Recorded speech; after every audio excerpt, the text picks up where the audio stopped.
And it's that time of month again, folks. You know, the time of month when I'm actually supposed to be putting out these monthly video things.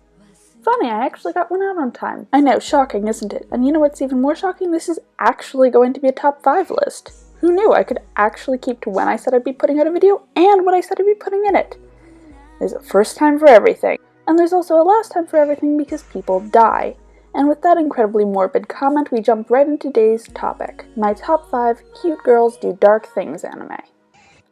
Yeah, I know, this could technically be classified as dark moe, but that wouldn't start with the letter C, now would it? Incidentally, spoiler warnings for the number 3 slot on this list, but as the entire spoiler is that it is a dark anime, I can't really give you much more of a heads up than that. Sorry! So with that said, welcome one and all, I am Coriander Stone, and today I am bringing you my C list for my top anime A to Z monthlies. Let's get started with our runner-up.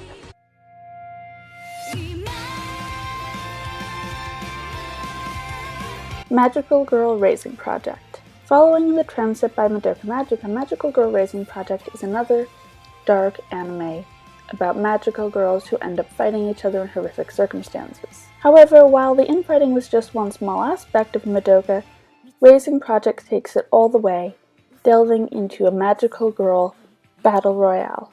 The premise itself is fairly simple. Magical Girl, codenamed Snow White, has just joined the city's magical girls when she and the other magical girls are told that there are now too many for the city to support.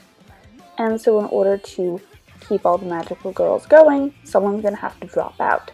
And they have to compete by gathering candies to find out who's going to drop out at the end of every week. However, what their ominously cheerful mascot fails to leave out is that leaving's a lot harder than joining, and things get pretty dark pretty damn fast. While this is definitely one of those shows that has its characters flying enormous death flags, the characters are all incredibly fleshed out and interesting, and so even if you know who's going to die and when, you still feel for them based on the strength and complexity of the character writing.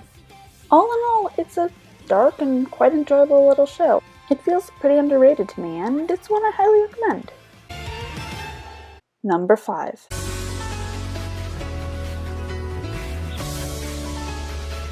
Nade and Abyss. After its incredibly strong and popular run back in 2017, I don't think this show needs much of an introduction.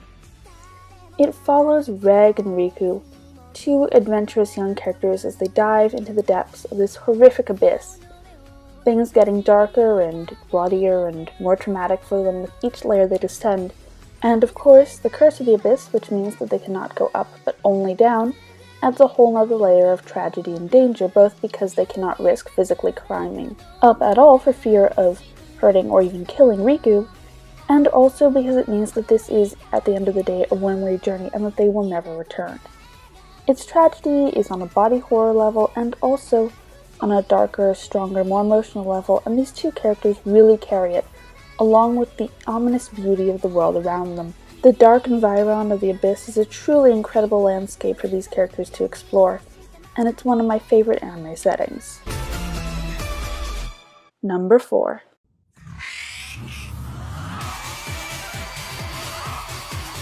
The Saga of Tanya the Evil. Looking for a cute girls do dark things anime about kind, innocent characters being traumatized by harsh surroundings, dark plot twists, and suffering?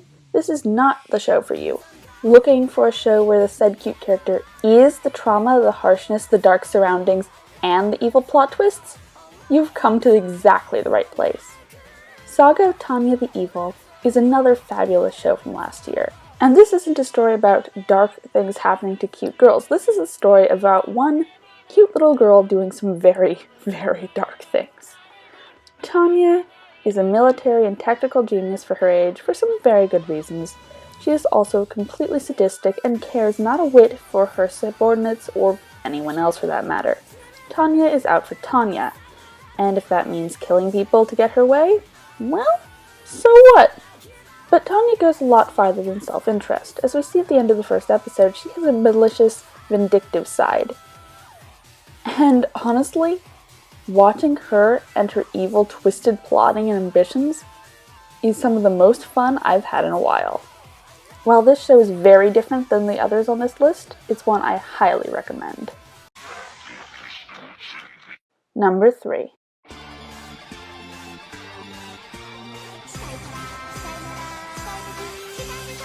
School Live. Apologies again for the spoilers, people, but here we are.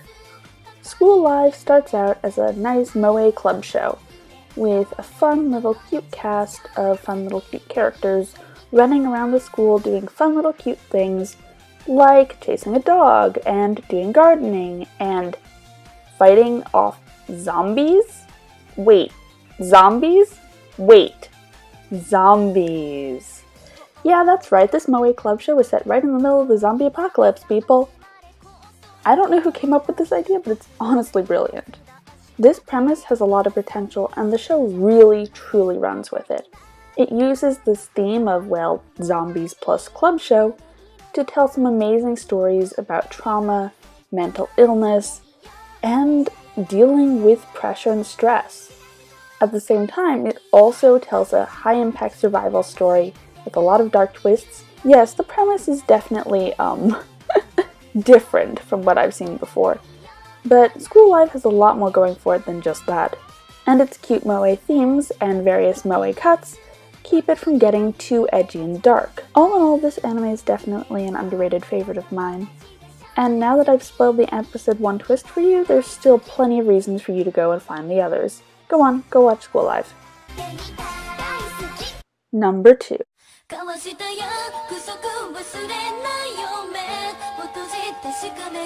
Puella Magi Madoka Magica. While I just described School Live as an underrated favorite of mine, underrated is definitely not a word I can apply to this show.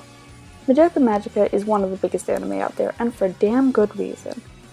This deconstruction of the magical girl genre employs incredibly strong character writing, fascinating camera shot design, incredibly intricate themes and plotting, some really, really strong plot twists, and an amount of depth to its world and to its character relationships that blows a lot of other shows completely out of the water. And its placement on this list should come as a surprise to exactly no one. I mean, I pretty much gave it away when I started talking about it back at the runner-up, and yeah, no, there was just no way it couldn't be here.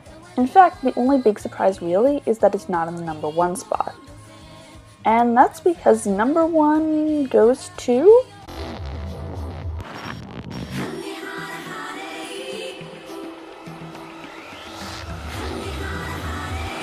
Higurashi no Nakokoro ni. When you talk about dark anime, there's just no way to get darker or more intense than Higurashi. Higurashi is the horror anime. And it's also a cute girl show. I get that most people don't think about it that way because it's, well, freaking Higurashi. But take one good look at those moe character designs and then we'll talk. This show has some incredibly strong writing behind it. It's a murder mystery set within a time loop that resets every 4 episodes. You get a sort of question arc in which things go bad and horribly wrong and everyone ends up dead, and then a few arcs later you get an answer arc, explaining what was going on behind the scenes. The show is filled with false leads and false starts, leading from everywhere to aliens, to supernatural events, to conspiracy theories. It's all over the place. And when you finally hit the end of the 2nd season and understand what's been going on the whole time, every single piece falls into place, and that's the brilliance of it. Higurashi is one of those shows that really relies on its ability to carry that plot through to the end, and it totally manages it. And as for the cute girls, cute is not the word that comes to mind for most people, and there's a good damn reason for that. But they are incredibly strong characters, interesting to watch, and they make hella horrifying faces. I was initially torn about whether to give this placement to Higurashi or Madoka, and while I honestly do like Madoka better as a show, Higurashi is still absolutely god tier in its writing and execution, and like I said before, when you're talking about dark, in everything from psychological horror to blood and gore, and in every area from cute girls suffering dark things to cute girls inflicting the dark things, I guess you could just say that Higurashi nailed it? Yeah, I know that Higurashi pun was inviting damnation, which instantly starts with D and would make a great topic for next month's video if I didn't already have something even more horrific in mind. So tune in for that whenever it happens, probably toward the end of next month. In the meantime, if you're interested in any more of my thoughts on Nade and Abyss and Tanya, go check out my 2017 awards. And if you're interested in a review of any of the above, I'm looking for an excuse to rewatch most of these shows as is. And speaking of watching things, if you have any other cute girls do dark things anime that you'd recommend, I'd be highly interested to hear about them. This is the part where I'd usually foreshadow next week's video, but I'm still kind of toying with a couple of different ideas. It'll either be a review or a disability in anime video, probably. I've got a lot of ideas, so we'll see where that goes. In the meantime, this is Coriander Stone, and I thank you for watching. L. Sci Congress.